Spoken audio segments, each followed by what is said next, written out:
बांग्लादेश में फंसे हुए बिहारियों का सबसे बड़ा रिहायशी इलाका जनेवा कैंप है। दारुल हुकूमत ढाका के मोहल्ला मोहम्मदपुर में वाक़ ये जनेवा कैंप एक हैरान कुन मकाम है। इलाका निहायत गुंजान और पुरहुजूम है। घर छोटे छोटे कमरों और गोदामों की तरह है। इमारतें 2-3 हता के 4 मंजिला भी है।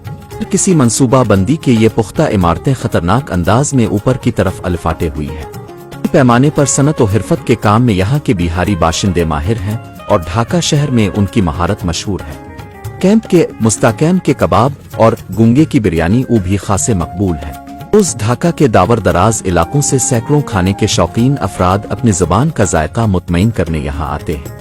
जर्मन नोबेल इनाम याफ्ता नावल निगार गंटर ग्रास ने बांग्लादेश का दौरा किया था। इस दौरान वो भी जनेवा कैंप देखने आए थे। उनके साथ मशहूर शायर बिलाल चौधरी और फोटो जर्नलिस्ट नासिर अली मामून भी थे। इस वक्त भी अखबारात में जनेवा कैंप की जिंदगी के हवाले से बहुत कुछ लिखा गया था, लेकिन 3.5 दहाइयां गुजरने के बावजूद जनेवा कैंप में ज्यादा कुछ नहीं बदला। आज भी बिहारियों की मुसलसल जिंदगी की जिदोजहद जारी है। जब तक कोई खुद जाकर ना देखे, यकीन करना मुश्किल है कि लोग ऐसे हालात में भी जिंदा रह सकते हैं। यहाँ तकरीबन 50,000 बिहारी बसते हैं, या शायद कहना चाहिए कि ससकते हैं। 8 फट बाई 8 फट के 3,500 कमरों में इंसान नहीं, बेबिसियां रहती हैं।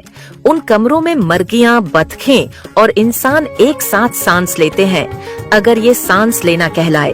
बजली अक्सर गायब रहती है, जैसे उस जुल्म की गवाही देने से इनकार करती हो। गैस नहीं तो खाना मिट्टी के तेल या लकड़ी से बनता है। हर चौलाहे के साथ एक कहानी जलती है जिसे कोई नहीं सुनता, देखा है। शोलों में जली हुई चीखें अब भी दीवारों में गूंजती हैं। यहाँ प्राइवेसी, इज्जती नफ्स, जाती लम्हे सब ख्वाब बन चुके हैं। 6 से 8 फट के एक कमरे में 8-10 जाने, कुछ सूती हैं, कुछ जागती हैं, कुछ बस जिंदा रहने की अदाकारी करती हैं।